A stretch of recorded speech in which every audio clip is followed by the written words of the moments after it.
या रसूल अल्लाह या हबीब अल्लाह। और दुनिया में जीने के सलीके इस्लाम ने और मुसलमानों ने दिए, आज पूरा का पूरा पलट दिया गया और तुम्हें इतना पीछे धकेल दिया गया कि आज दुनिया तुम्हें तहजीब सिखाने आ रही है।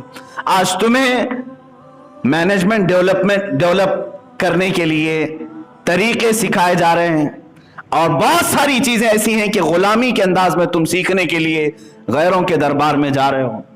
ऐ मेरे अजीजों, आज सबसे बड़ा जो हमारे पास नुकसान हुआ है वो हमारे बच्चों को हमारा माजी ना पढ़ाना, हमारी तारीख ना पढ़ाना। चंद साल और तुम इस तरह आंख बंद करके बैठे रहो, तब उसके बाद बच्चों का हाल ये होगा। ये मुस्लिम साइंसदान तो भुला ही दिए गए हैं, ये तो कहाँ मालूम है, अच्छे अच्छे लोगों को नहीं मालूम, ये तो भुला ही दिए गए हैं। औलिया इकराम भी भुला दिए जाएंगे, तारीख खत्म की जाएगी।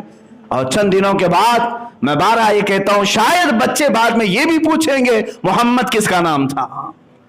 मुआज़ अल्लाह रब्बिल आलमीन। जब इस तरह हम तारीख से अपनी आंखें बंद करके बैठे हैं और सारा का सारा हमारा वक्त इसी मोबाइल इंटरनेट पर गुजरे, जो फजूल और फहश चीजों को देखने में, ऐ मेरे अजीज बच्चों, आज अपनी जिंदगी की कदर और कीमत समझो और बाज आ जाओ। तुमसे सवाल होगा तुम्हारी जवानी के मुतालिक। तुम यहां पर अल्लाह की इबादत के लिए बनाए गए हो, उसी चीज में अभी खरे नहीं उतर सके, इसी में बहुत सारी चीजें बाकी रह गई हैं। इसीलिए शायर ने हुजूर अकरम सल्लल्लाहु तआला अलैहि वसल्लम की बारगाह में ये एक इस्तिगासा के तौर पर यूं कहा था, ऐ खासान रसूल वक्त दुआ है, उम्मत पे तेरे वक्त अजब आके पड़ा है। जो पूरी दुनिया को क़ियादत सिखाने के लिए निकला था इस्लाम, वो आज अपने ही देश में गरीबुल गुरबा है।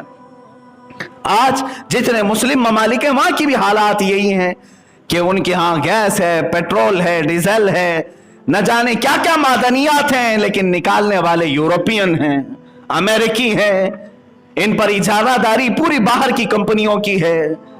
क्या हम इस कदर आज इल्म से और अपने मकसद जिंदगी से बिछाड़ दिए गए? ऐ मेरे अजीजों, मैं पढ़ रहा था यहूदियों के मुतालिक, बरसों गुजर गए, 1400 साल हो गए मेरे आका सल्लल्लाहु तआला अलैहि वसल्लम की तालीमात को।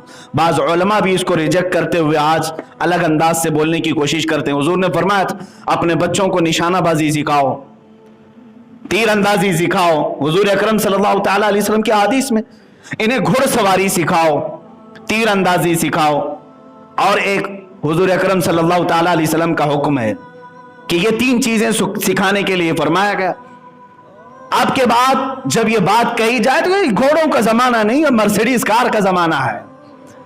अब तीर अंदाजी का जमाना नहीं, अब तो बम बारूद पेट्रोल मिसाइल का जमाना है।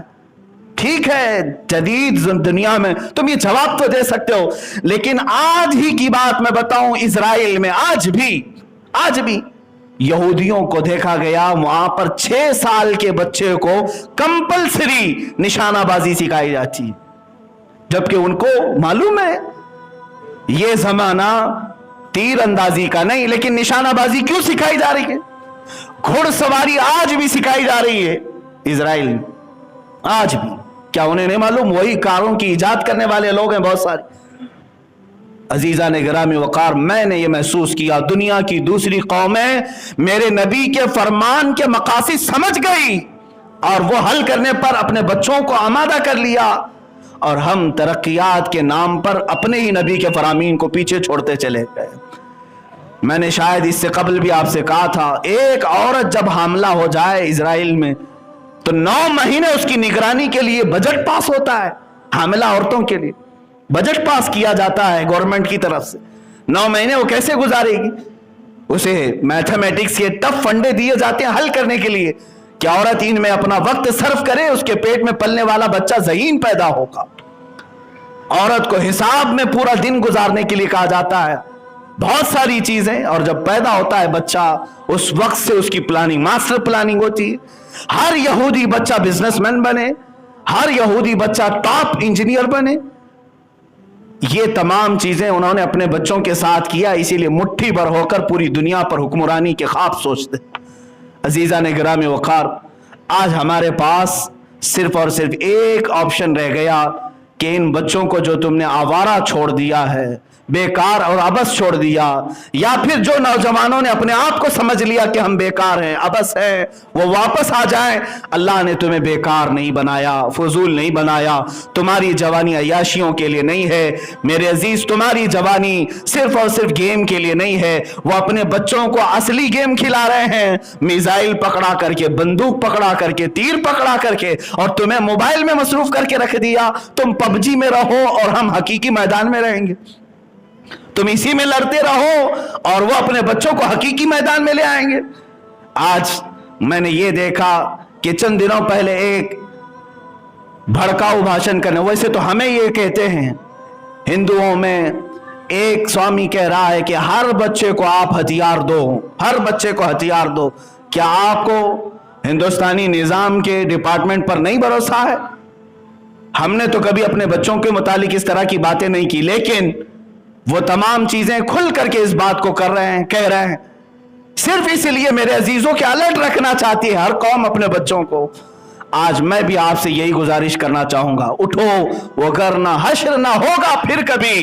دوڑو کے زمانہ اپنی چال چل گیا، دوڑو کے زمانہ چال اپنی چل چکا۔ میرے عزیزوں، اپنے بچوں اور اپنے جوانوں کے وقت کو برباد ہونے سے بچاؤ، ان کے ضائع ہونے سے بچاؤ۔ بہت ساری تاریخیں ہمارے پاس موجود ہیں۔ ہندوستان میں آ کر کے تاریخ رقم کرنے والے سلطان سید سالار مسعود غازی رحمۃ اللہ تعالی علیہ کا نام سنا ہوگا۔ بہرائچ شریف کے ایک بزرگ ہیں جن کے متعلق اعلیٰ حضرت فرماتے ہیں ہر 50 منٹ پر وہاں پر حضرت خضر علیہ السلام کی حاضری دیکھی گئی ہے۔ یہ وہ سالار مسعود غازی جو خواجہ غریب نواز سے پہلے ہندوستان آئے تھے اور اپنی زندگی قربان کی اور شہادت پایا، اور آج تک لاکھوں کروڑوں لوگوں کے دلوں میں آج ان کی عظمت موجود ہے۔ جانتے ہیں ان کی عمر کیا تھی؟ ان کی شہادت کے وقت ان کی عمر 18 سال کی تھی، 18 سال کی عمر، اور سلطان سالار مسعود غازی سلطان الاولیاء بن گئے۔ شہیدوں میں بڑا اعلیٰ مقام ہے۔ اس لیے جوانی اگر کسی نے اپنے صحیح طریقے سے استعمال کیا تو اللہ تبارک و تعالیٰ اسے ہمیشہ لوگوں کے دلوں میں زندہ رکھتا ہے۔ مولا کریم ہم سب کو ہماری زندگی کو بیکار ہونے سے محفوظ فرمائے۔ وآخر دعوانا ان الحمدللہ رب العالمین۔ يا شفيعنا يا محمد صلى الله عليه وسلم